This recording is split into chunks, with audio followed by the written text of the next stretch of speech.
Hello, everyone. Welcome back. Next up, we are attending a plant show and tell hosted by Emma Duehr Mitchell, who is a graduating third-year student in the program. Emma is the curator at People's Plant Museum, which celebrates the relationships between plants and people. Emma will give an introduction to the People's Plant Museum, an overview of our time together, and invite all of you to share your plants and their stories to add to the museum collection. Join us again this Thursday at 3 p.m. for Emma's graduate lecture. Without further ado, Emma, take it away. Hello, everybody, and thank you, Bree, so much for your wonderful introduction. And thank you all so much for joining me today and choosing to spend the next 50 minutes together in this space. I am really grateful to have all of you here and to begin this first iteration of a group plant show and tell. As Bree mentioned, my name is Emma Duehr Mitchell, and I'm an artist, educator, and curator living and working in Portland, Oregon. And I'm specifically the curator at People's Plant Museum, which is hosting this project and this event right now. Our time together today is going to be focusing on getting to know one another and the plants that we cultivate, and then also learning more about People's Plant Museum as a project. And I want to start by asking all of you to activate this chat by answering, do you have any plants that live in your home?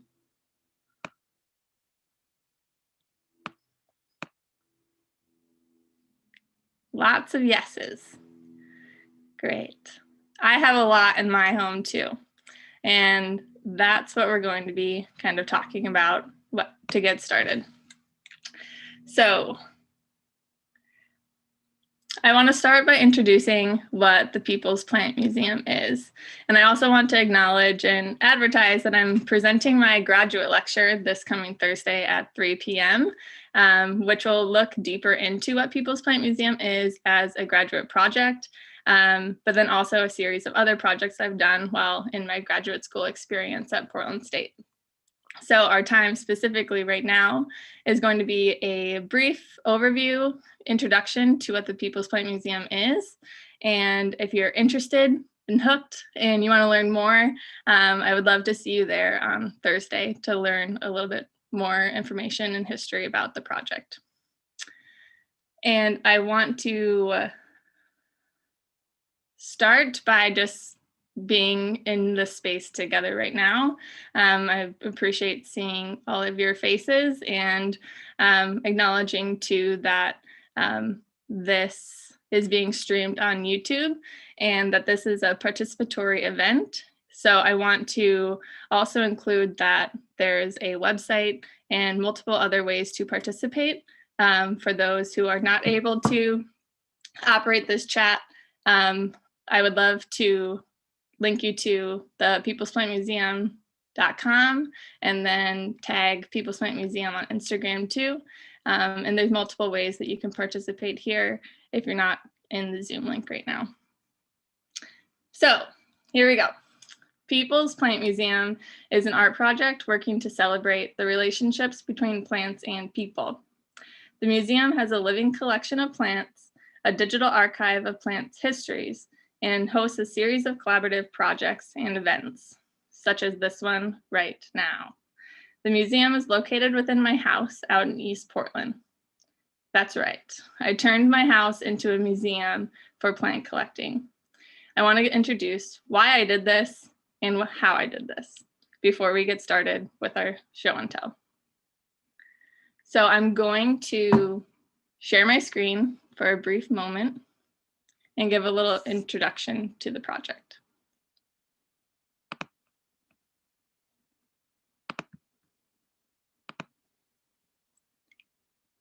Can you see? Yes. Thank you. Okay, so People's Plant Museum. I want to tell a little bit of the history on why I started this project. So I was born and raised in Dubuque, Iowa, and I moved to Portland, Oregon in 2017.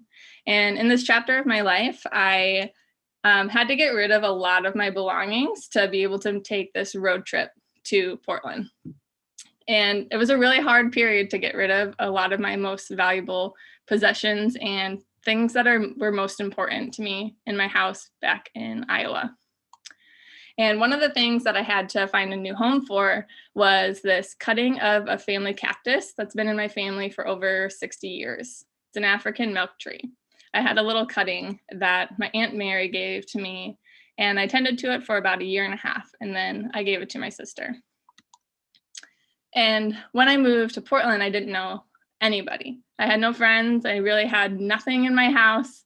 And I moved here with my partner. But besides that, I didn't know anybody. I was in this phase of wanting to get to know more people and get to know the new landscape that I was starting to call home. And during this chapter of my life, I really began building this relationship with the natural landscape of the Pacific Northwest. And I really wanted to start bringing this deep connection and relationship I was building with plant life into my home. And I was thinking about all of these different experiences in my life where I connected with plants, and specifically the cactus that was grown throughout my family generations. And I also thought back to growing up in Iowa and helping my mom with her garden, and specifically her hostas. So here's a little cutting for a photograph of my mother's garden when she decided to share some hostas with me. And these hostas have a really special place in my heart because as a little girl, I remembered my mom trimming these hostas every year because they were getting so big, and always had to replant them, find a new home for them. And a lot of the time she replanted them inside the yard or gave them to friends and family. And this was a process that I always enjoyed doing with her. And all of a sudden, when I was back home helping my mom with some other yard work, she asked me, "Do you want to bring some of my hostas to Oregon?" And immediately I discovered that I could bring this plant that had a really rich symbolism of my childhood, Dubuque, Iowa, and my family across the country to Portland with me. So here are my mom's hostas at the O'Hare Airport in Chicago. And ever since then, I started to ask people when I went to their houses, what kind of stories do your plants hold? And what kind of relationships do you have with your plants? And this photo is specifically a cutting of a cactus that was given to me by one of my first friends when I moved to Portland, and her name is Liz. And she shared that this cactus was a cutting from her mother's cactus, which actually originated with her grandmother. So this was another story that had this, another plant that had this story of familial generations. And ever since then, I just started to ask people about their plants and what kind of stories and histories they had and what kind of relationships they had with their plants. And very generously, people started just sharing little cuttings with me. And I learned about propagation and how to grow something from seed, and that there's a way of making multiples and replicas of something so special in people's lives. And then I just loved plants and I wanted to start buying them from stores. And I quickly learned that it's very expensive and not very financially friendly. And something that I really connected to on a mental note and was this method of connecting with people in this new town and building relationships with the history of the plants. And when I got them from stores, when I got the plants from stores, it wasn't I didn't really have the same relationship with them because I was able to just buy them. I wasn't growing them from seed. I didn't see the growing process of developing roots for the first time. And I didn't really know where the plant originated. I just bought it.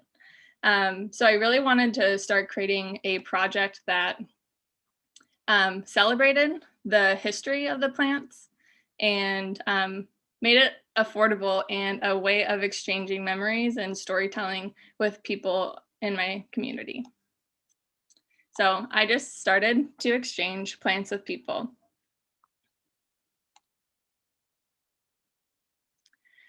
And when we get plants from stores, they frequently come with this little infographic that says how much water they need, how much sunlight they need, what type of zone they are in, and some little features about where they originated. And I was thinking that there was no type of device that documented all the plants that were started from friends, and I wasn't able to give my friends or family a little device like this that said how much water they need, how much sunlight they need, and any of the important relationships and stories that were embodied in the plant that I really thought was a special element to include in the plant's future life cycle. So that's why I started the People's Plant Museum, and a series of projects that have emerged from this moment forward. And ultimately, I decided I was just looking inside my house out in East Portland and realizing that all the plants within my house were gathered and collected and curated by specific people, specific places in my life, and had a wide variety of different types of stories and histories. So I just formalized all the plants within my house into a museum and working to celebrate and share and preserve the histories that each plant embodies. And then I was really working to develop how to formalize this museum inside my house. And I created this website. And I went to, every time somebody would give me a plant, I would interview them and we have a conversation about the history of the plant, and then also share them on the website and archive the history and invite people to continue telling the plant's history as more people exchange the plant.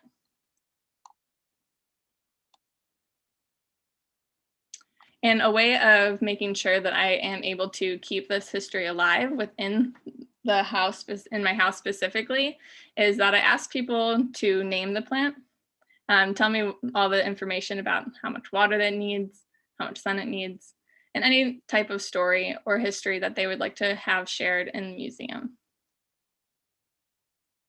Another way of officializing the plants inside the collection is that every plant gets a custom plant portrait and a certificate that welcomes them into the collection. Another way that I was working to develop the formalization of my house as a museum is thinking about how other museums have exhibitions and different themes and different sections of museums. So I curated a series of different stories. So I looked around the house and saw some plants had this common theme of being family plants, plants that were grown throughout family generations. And those all live in blue pots, and really trying to formalize the way that they are organized within my house and how they are presented on the museum archive. So one of the examples within the family plants exhibition is the Klein cactus. And this family plant has been in the Klein family for over 100 years and has been shared with over 40 people within the Klein family that all tend to the same cutting or their own cutting of the plant. Another exhibition is Transplants, which is a compilation of plant biographies that the interviews with their caretakers discuss adjusting after moving to a new environment. So one of the examples here is Palmita with Diana Marcellus Cortez and Geronimo Roldan.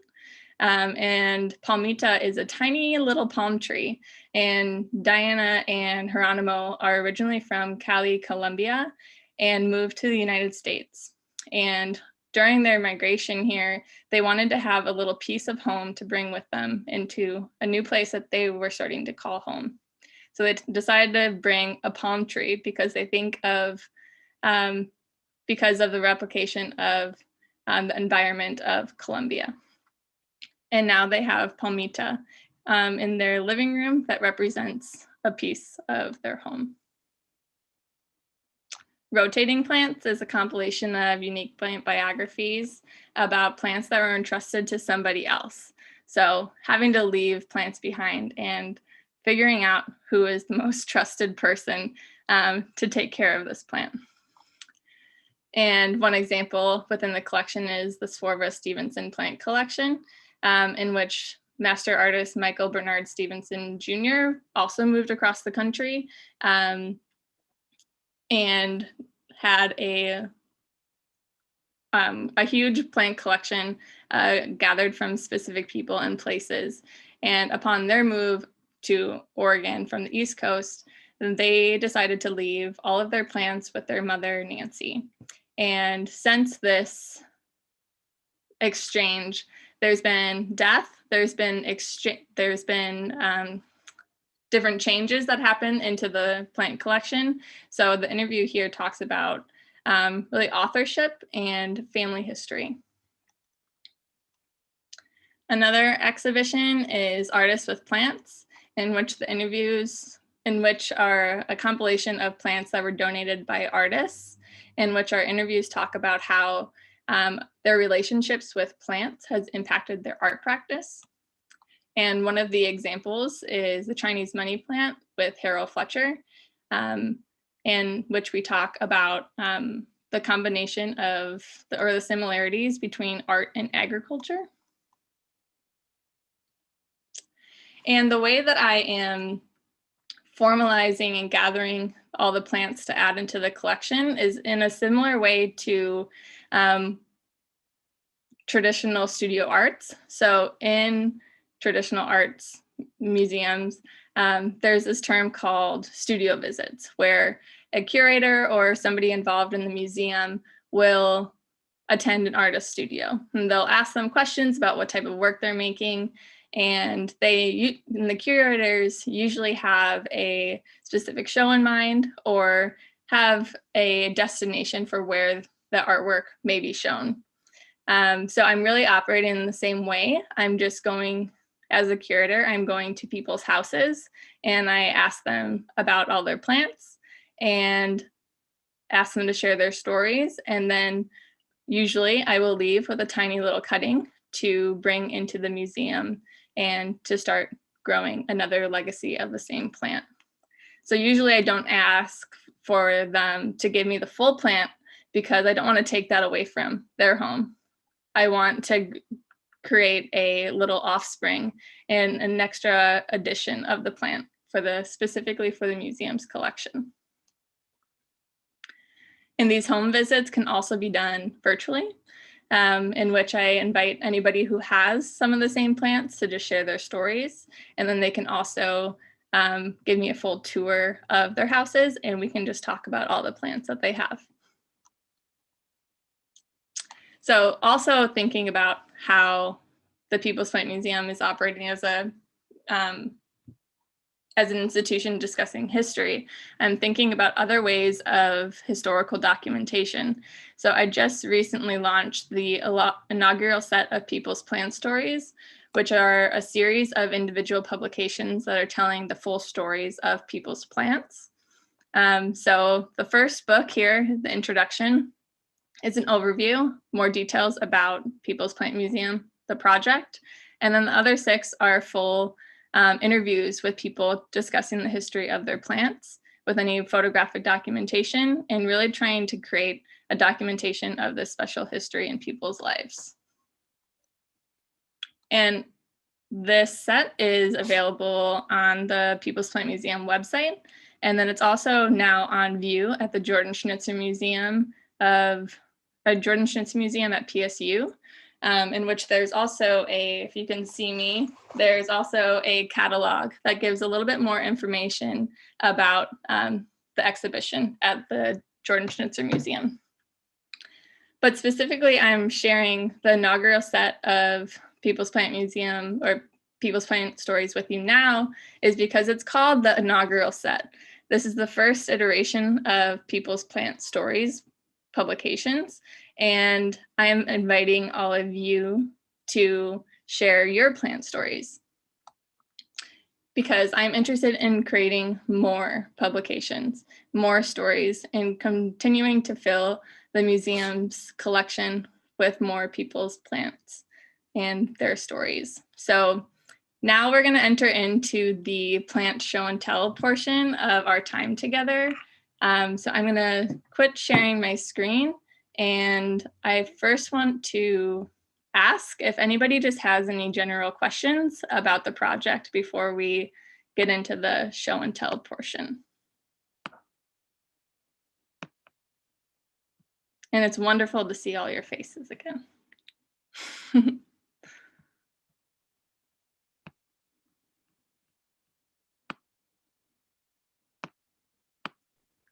I have a question. Go for it, Laura. What's it like living with so many stories and plants? It's wonderful. I have them all like right here because I'm ready to share my plant stories too by holding them. But I love this is specifically the family cactus of the African milk tree that I officially brought from Dubuque to Portland.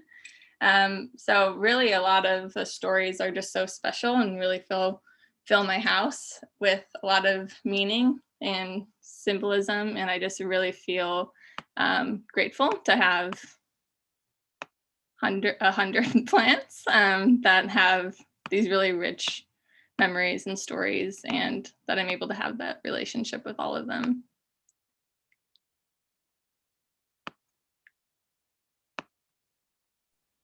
Any other questions? What was it like transitioning from the People's Plant Museum and then taking that within the context of the Jordan Schnitzer Museum? How was that transition, or can you talk a little bit about that? Yeah, I think it's really interesting because the whole time I've been working to formalize my house as a museum, and then there's this more accredited museum that is more convincing that it's a full museum, that I'm able to bring each of these plants into the show and exhibit them in a full museum with other traditional types of artwork. So really seeing them existing in the same place is really exciting. And really a big part of the project is thinking about the different types of value of artwork and the different types of value that is exhibited in museums. So I'm really focusing on, this is something we'll talk more about in my graduate lecture on Thursday at 3, but really thinking about the value in everyday objects or everyday subjects. So thinking about how traditional museums exhibit specific types of value or specific types of artwork. I'm really trying to think about how museums may exhibit other types of value, and specifically like sentimental value, personal value. And yeah, so it's really great to have the plants exhibited in 2 different types of museums that are working in a lot of similar ways, but very differently.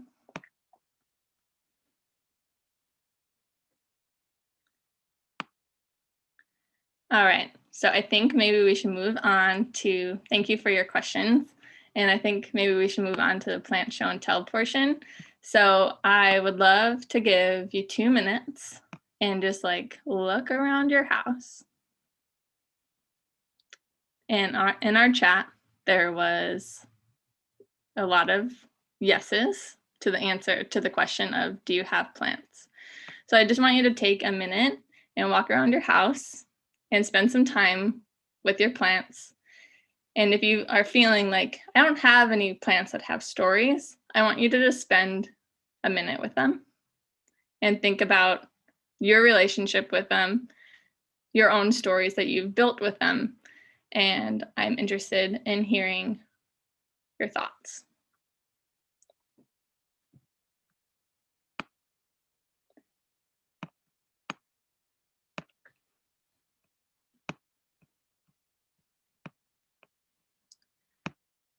And then whenever anybody is feeling excited to share, you can move forward. And I guess I also just want to share again that this is recorded and specifically aired on YouTube. And not a lot, but I am looking to take quotes and take screenshots and photographic documentation of our time together today. And I would love to add all of your plants into the museum's collection. So I'd invite you to share your name, where you are from or where you are living, and where is the plant living, and why is it so special? Why is it special? And what is the name of the plant?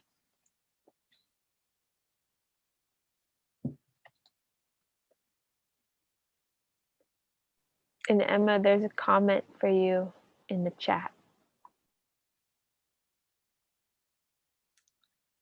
The comment in the chat is from my mother, Heidi Huseman. Your home is so full of life and plant life. It's super cool that every plant has a meaning to you personally and sentimental to your heart. Thank you, Mom. Becca Kaufman, I think you look ready. Yes, I've got my show and tell hat on for posterity. This is my Christmas cactus. It's a little lopsided, but I'm trying to straighten it out.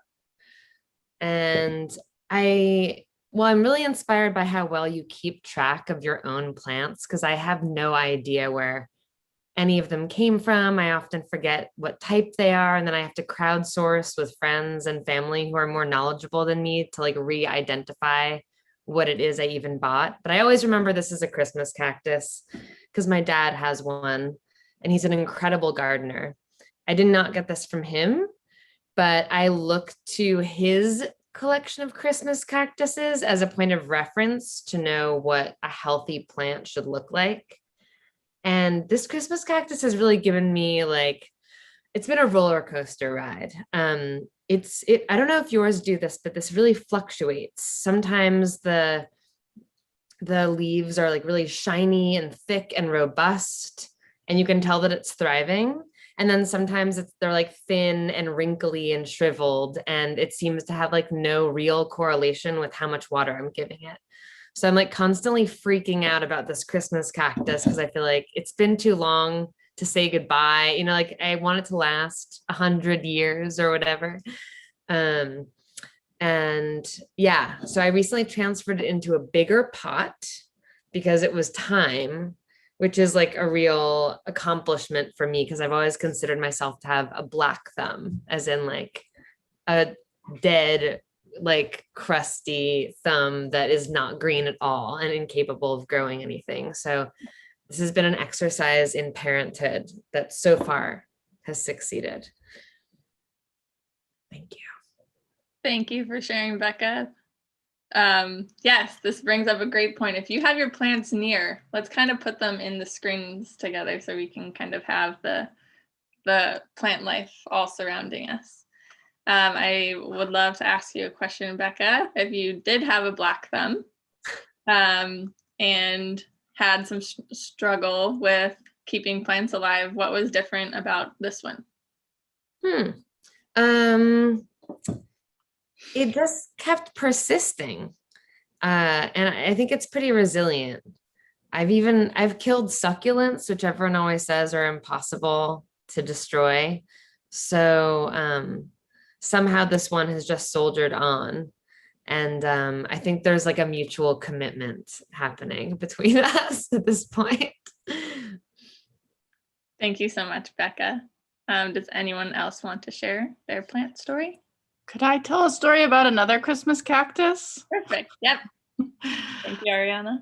So this plant name is Senor Junior, and it's the baby of a plant that's named Senor, who's in the other room. And Senor is a Christmas cactus that belonged to my friend, and she found it behind another mutual friend's couch in Olympia, Washington, maybe 25 years ago. And then she moved with it to Portland, Oregon. She moved with Senor to Portland, Oregon, but then she left Portland and left Senor in my keeping,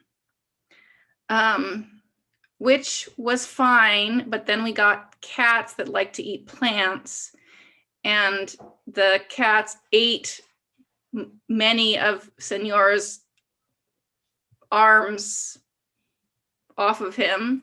And so then one of them I planted here and thought it was not going to survive, but it did. And so now we have Senor Junior.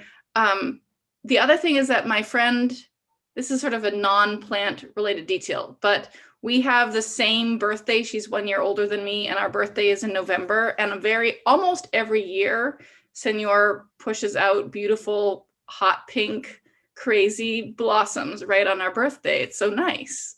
So that's so special. Thank you for sharing, Ariana. I would love to ask you if there is any difference that you feel between the senior plant and the baby plant. Is there anything kind of different about the relationships you have with them? Well, I didn't expect Senor Junior to live, which also meant that I didn't have like as many feelings about him. I sort of was like, he's just gonna die. I'm not gonna get too attached. But he is doing all right, and he did bloom this year. So, but I did notice like he sits on this shelf that's above my window, above the computer, and taking him down, I realized that he could use some more soil. So I will try and take better care of him now that I believe that he's going to survive, or at least for a while. Great. Yeah, I've heard many stories about Christmas cacti getting eaten by something, but they are very durable and prolific after that, which is really great. Thank you for sharing, Ariana.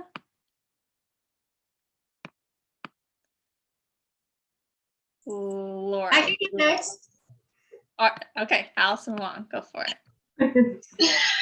Well, my name's Allison Wong, and this is my spider plant. And I feel like this is a very basic plant, but it is the first plant I owned. And my dear friend, Emma Duehr Mitchell, helped me pick out this plant. And so that's why it's special to me, because Emma helped me pick it out when she was visiting me in Chicago.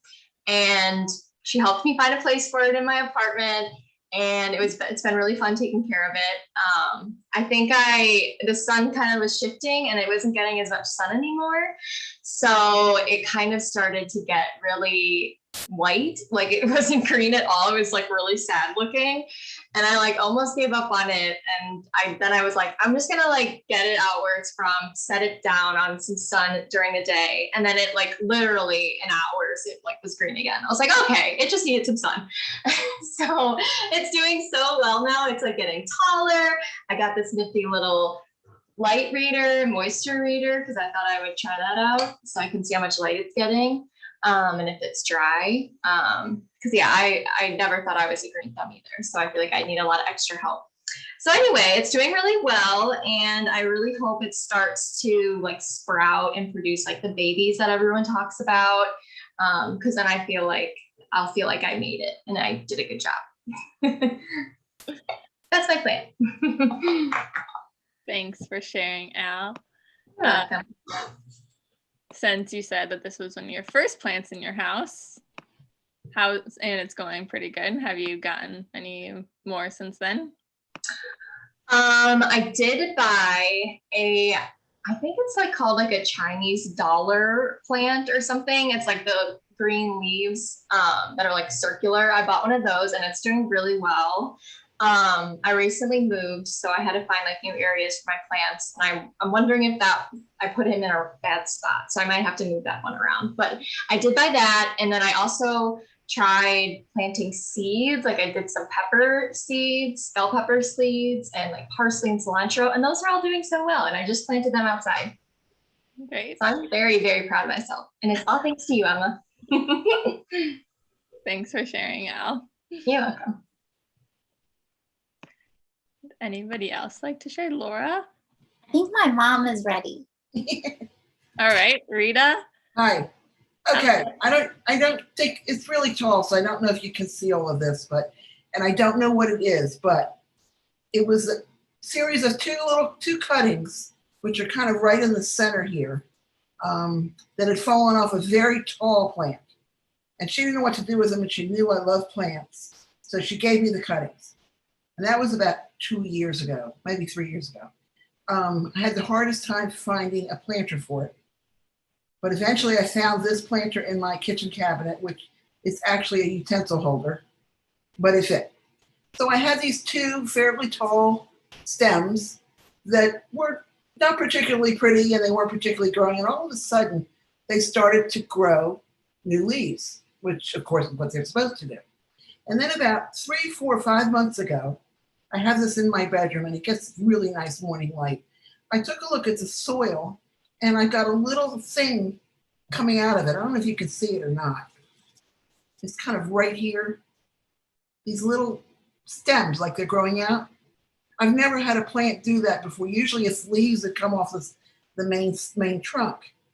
But anyway, over the last couple of 3 months, I have 1, 2, 3, 4, 5, 6 new stems that are within 2 weeks grow almost full size. This one here is about 3 months old. I think you can see how tall it is. Is it sitting on the desk or is it on the ground? No, it's on the table. It's on my I have an old sewing machine that I use as a dressing table or makeup table, and I keep it on there. And it's kind of right in front of a window. But I tell Laura, I said, I get up every morning and I say good morning to it. And I check everything. And about maybe once a week or so, there's a new little stem. And it's like a half an inch tall. I'm thinking, huh. And what happens is when it pops out, the dirt moves. So like it's coming up. So I do is pat the dirt down. And so I'm amazed at the way this grows. And I love plants. I don't know if you can see behind me. I've got a lot back there. Yeah. And I've got them all over the house. And yeah, most of them are cuttings. Most of them are cuttings from one thing or another. And I recently moved about 5 months ago. And in the process of getting ready to move, I gave a friend the job of babysitting all of my plants. And she did a reasonably good job. A couple of them, not so good. But I think they missed me. Because as soon as I know that sounds silly. But as soon as I got them home to their new home, they're fine. I have to comment on your previous spider plant. I'm having a lot of trouble with my spider plant. It does not want to be happy. It's very droopy, and I've tried more light, less light, more water, less water. It's just sad. Thank and you. I don't know what to do. Rita, I was going to ask you, since I saw some plants in the background there, I was going to ask you, why did you decide to share the plant that you did? If you have a lot. Well, my sister-in-law gave me the cuttings. And she's very important to me. And she knows that I love plants. So I'm just very pleased that I was able to get it to work. I honestly didn't, because it was in water, in a big jar of water for 6 months. And it was rooting. I mean, it was fine. But I couldn't find anything. Every time I went anywhere, I looked, what can I find to put them in? And there it was there the whole time. I love it because of the way it's growing. I just think it's so unusual. And who knows, maybe it'll get big enough that next time I see Laura, if that ever happens, because I'm on the East Coast. Maybe I'll give her some and she'll take it back and continue the cycle. Great. Thank you so much for sharing. And I'm glad that they're being a prolific plant for you. Thank you. I am too. Thank you. Who else would like to share? Shelby? And go. So I have a baby African violet, and it's like a huge tradition. It goes back many generations of keeping African violets. But I'm the only great grandchild that has actually picked up the tradition.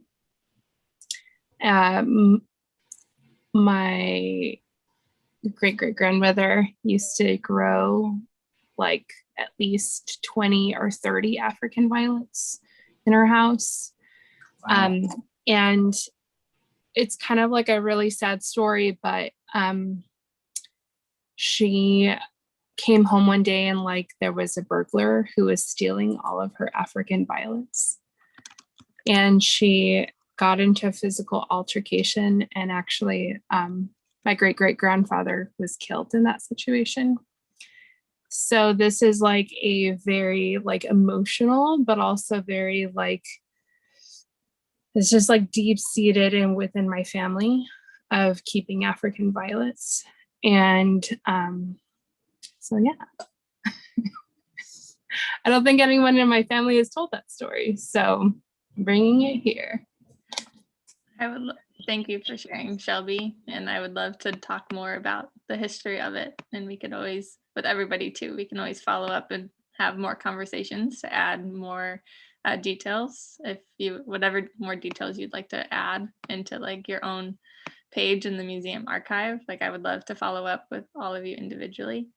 So thank you for sharing, Shelby. And I'm wondering, when did you start your first caring for your first one, if you're the first great grandchild? I started when I was 18, and I went to a African violet plant show in Albuquerque, New Mexico, and bought my first little tiny transplant. And I actually gave it to my friend Daisy Custada in New Mexico. She still has it. She's still watching it for me.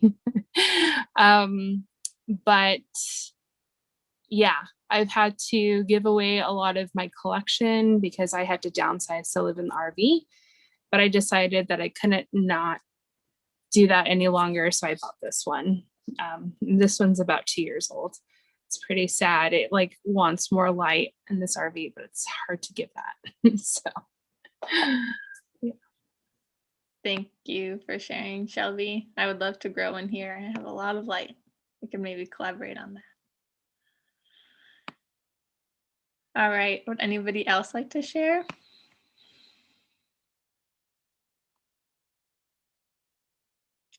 I'll share a little bit because piggybacking off of Shelby's story, I got my start in plants because my mom's mom used to let me water her African violets every time I visited her. I had a special watering can, and as I got older, I could do it by myself, but for a long time I had to be assisted. So thanks for bringing the African violets up. And I want to keep up with your story, Shelby. That was really something. I have brought this plant. It lives here with John and I in downtown Portland. And it doesn't have a name, but John got it last year as a gift from a coworker. And it was in this really beautiful plant arrangement. It must have cost like $100. And most of the things were glued to a log.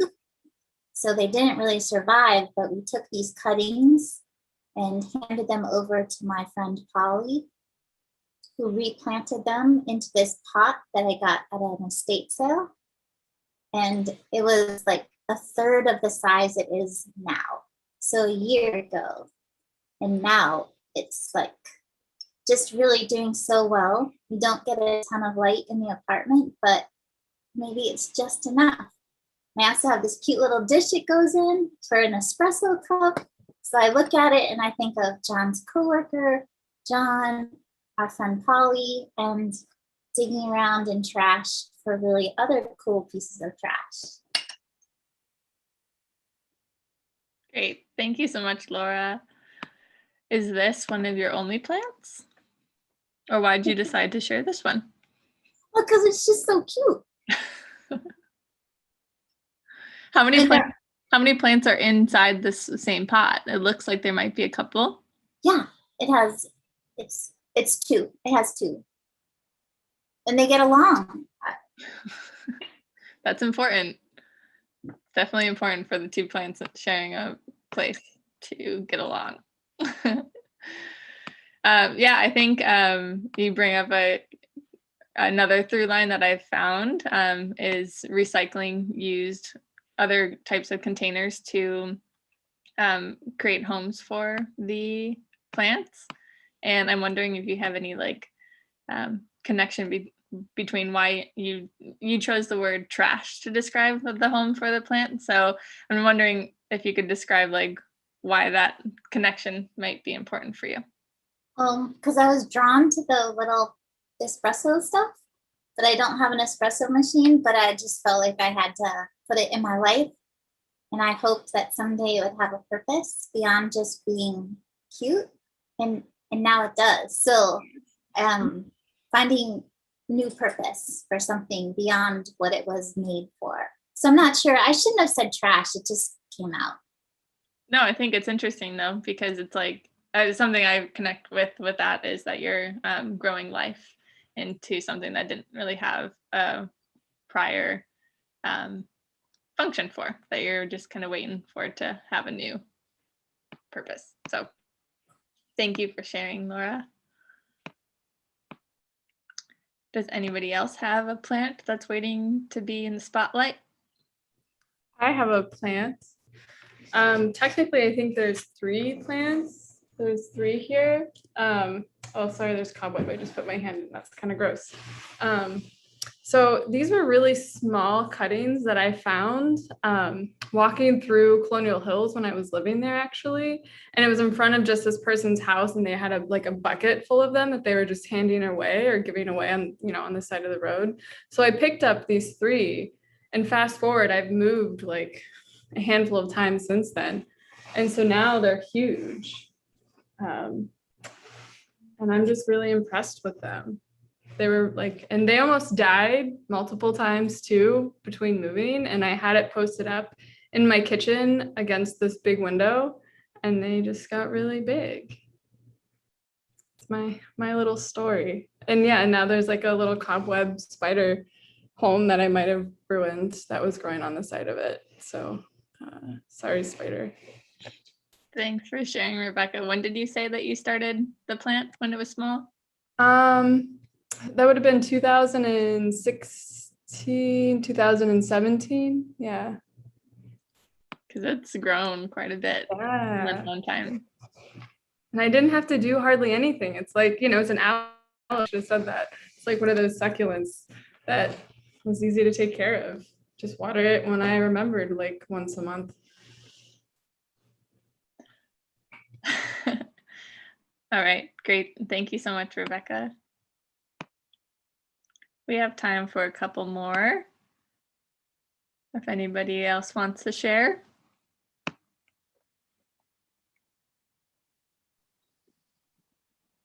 I don't really have much to share. I mean, I do have a plant, but I don't have any connection to it. It's just here in this room that I'm renting. So I don't know what it's called. There's the thing I've been noticing, because I'm sitting at the desk and it's by the lamp, is there's this sort of ugly diamond kind of thing in the pot, which has been kind of bothering me. But the thing that can we just say comments too? Yeah, or should we keep with the showing strictly? I am interested in something about the plant that you shared, which Okay. is, you said that you are renting a house. Does that mean you are also watering it? No, I haven't watered it. I don't know if it needs to be watered. I don't think it does, because it has like, it's not even in dirt. There's just wood chips in it. So I think from what I can, my mom had plants like that when I was young, actually, with the wood chips in them. I don't think they really need to be watered. I'm just interested to they? see if a rental place has any way of asking people to water their plants. So if you find anything, I would love to know if they thought of that before they left their house. But Well, if you I'm also staying want with to share- Mo was a little bit more on top of organizing things with the person who owns the home. So I wonder, did Lynn say anything about watering any plants? No, I'm pretty sure it's an orchid and it's in dormancy. So I don't know if it actually needs what you could bring it back out of dormancy, but who knows? We could try. We could make that a project. A People's Plant Museum project. Revive this orchid. And Nolan, if you want to say your comment too, I would love to hear it. Also, I'm curious to hear about your annoyance with the crystal thing. That's intriguing. Oh yeah, I don't know. It just is kind of like, it just looks kind of bad in there. So I just like, I'll be typing, and then I'll look at it and it's just like, oh, stupid crystal, in the pot for no reason. Sounds like someone so used some like crystals. Yeah, that's my extent of my relationship to the plant. But I just think the project's so brilliant because, to me, it's an example of like, as putting a frame around something allows you to talk about so many different things, but like without that frame, sometimes it's really hard to like get to know somebody and their life experiences when it's like too broad. And so I guess like a comment and a question, like have you felt like you've been able to engage with people differently through like kind of, I don't know, I feel like talking to people about their plants is such an intimate thing, and especially in the way that you're framing it. And have you found that you're just able to maybe develop relationships that have like a different quality than maybe just like casual acquaintances and stuff? Yeah, so thanks for the question, Nolan. And in the earlier presentation, I was sharing how when I first moved to Portland, I didn't really have any friends or extra family here. And as soon as I like had this one first friend of mine, Liz, give me this plant, it was like a way of like connecting with her. And then I like really liked it. Like I really like felt really special, and like the sign, like the gift of giving me this plant that's been in her family for so many years was really intimate and really special.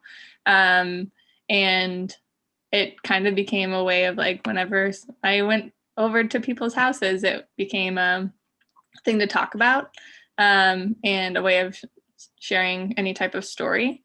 And in a lot of ways, exchanging plants is a big way of me connecting with people and making friends, especially when I moved here. So I think that's a big way of why I want to keep doing it, because I just attend people's houses, they come over to mine, we talk about plants, and we exchange something, and it kind of turns into this collaborative effort to like grow something. So that collaboration is like, I'm building a relationship with the plants, but I'm also building a relationship with the people. And those are like the two favorite things that I like to do in my life. So thanks for the question. Maybe we have room for one more just open question. I did have a message from YouTube that came in. Another comment from my mom, which is where she said, I have a lot of plants, a few given to me by friends, and my daughter, Samantha, you, as in Emma, me, taught me how to grow my avocado seed, which is now 3 feet tall. I'm hoping it will finally produce this year, because she's on year 4. And they usually start producing in year 5. And it's grown in Iowa, so that's a pretty big deal.